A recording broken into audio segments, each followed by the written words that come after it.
Well, with the opening of the airport, Beijing joins a group of cities, including New York and London, that have two long-haul international airports. Helping provide more insight is Seth Kaplan. He's a transportation analyst. Seth, welcome to the program. I'm dying to go and fly into this airport. It sounds absolutely incredible. Why do you think it was so necessary for China to have a second large airport? Well, Beijing capital is just bursting at the seams. Really no other airport in the world you can think of that just can't meet the demand that's there. You think of a city like Shanghai, two major airports in addition to those you mentioned, New York and London.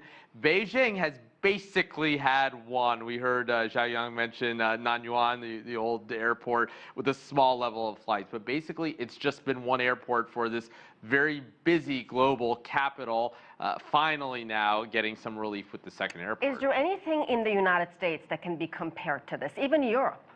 No, because the only airport in the world that's busier than Beijing, Atlanta, just isn't over capacity in the same way. You know, at Atlanta, you can add flights if there's more demand. Most airports around the world, there are other airports. London would be a classic example, London Heathrow, where, you just can't put anything more. What I was talking about, Seth, wasn't in terms of crowd or the number of passengers, but in terms of high-tech technology. I mean, you saw in that piece, there is, I mean, going through security is a simple process. Look at the camera and smile and you're through. No, this is in high-tech and low-tech ways really a new standard. And that's what's interesting here. You know, we heard it in that report also from Xiaoyang before about that starfish design, as they're calling it, the short walk to the gates. So here they've kind of done it both ways. I mean, so sure, you have the fancy facial recognition technology, which should make life easier in important ways, important high-tech ways.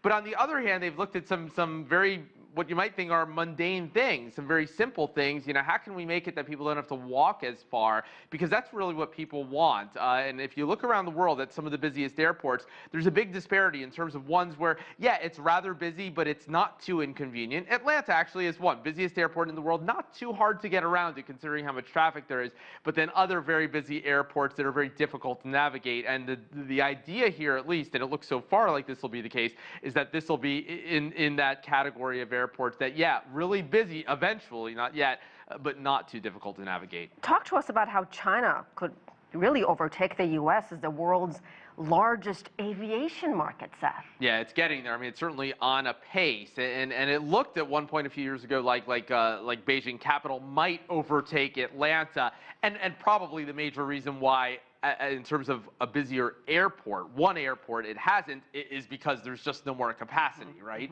Atlanta was able to continue growing, capital just couldn't. But no, Beijing, or China rather, is on that path. If you looked at the trajectory, the U.S. airline market is still growing, a healthy economy for now, but China's market has been growing much more quickly. And I think the U.S. market has a few things to learn from the Chinese airport system. It seems a lot more efficient, certainly there. Thank you so much, Seth Kaplan. We appreciate it. Always a pleasure.